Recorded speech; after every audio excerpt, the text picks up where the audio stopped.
महंत अवैधनाथ अजय सिंह बिष्ट की जिंदगी में एक मार्गदर्शक बने। उन्होंने आईएसएस नौजवान में धर्म के प्रति समर्पण और सेवा का जुनून देखा। अजय ने सांसारिक मोहमाया का त्याग कर दिया और महंत अवैधनाथ के शिष्य बन गए। उन्हें योगी आदित्यनाथ नाम दिया गया, जो कि आध्यात्मिक मार्ग के प्रति उनकी प्रतिबद्धता को दर्शाता है।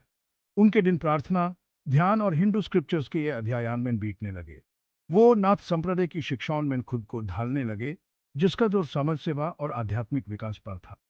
योगी आदित्यनाथ के समर्पण और व्यक्तित्व ने जल्दी ही उन्हें अपने साथियों का सम्मान और भक्तों का प्यार दिलाया। आध्यात्मिक होने के साथ साथ योगी आदित्यनाथ समाज के प्रति भी एक गहरी जिम्मेदारी महसूस करते थे। इसी ने उन्हें राजनीति की दुनिया में प्रवेश करवाया। वो इसे अपनी सेवा का विस्तार मानते थे, अनेक लोगों के जीवन को प्रभावित करने का एक जरिया। 1998 में छोटी सी उम्र में 26 साल की आयु में वो इंडियन पार्लियामेंट के लिए चुने गए। वो पार्लियामेंट के सबसे कम उम्र के सदस्य बने। राजनीतिक परिदृश्य में एक नई आवाज लेकर राजनीति में उनका उदय तेज गति से हुआ। उनके जोशीले भाषण और अपनी विचारधारा के प्रति अटूट प्रतिबद्धता ने लोगों को प्रभावित किया। वो लगातार 4 बार फिर से चुने गए, जिससे एक प्रमुख नेता के रूप में उनकी स्थिति और मजबूत हुई। सेक्शन 4, द गोरखनाथ पीठ, ट्रेडिशन एंड ट्रांसफॉर्मेशन। 2014 में अपने गुरु महंत अवैधनाथ के देहांत के बाद योगी आदित्यनाथ को गोरखनाथ मठ का मुखिया पुजारी नियुक्त किया गया। उन्होंने यह पदभार नम्रता और दृढ़ संकल्प के साथ संभाला, अपने गुरु की विरासत को आगे बढ़ाने का संकल्प लिया। उनके नेतृत्व में मठ ने काफी प्रगति और बदलाव देखा।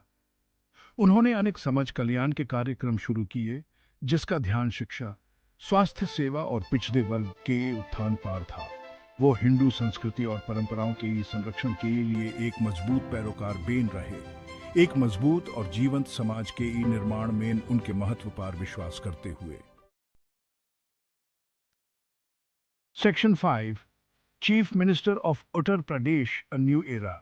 2017 में योगी आदित्यनाथ को उत्तर प्रदेश का मुखिया मंत्री नियुक्त किया गया, जो कि भारत का सबसे अधिक आबादी वाला राज्य है।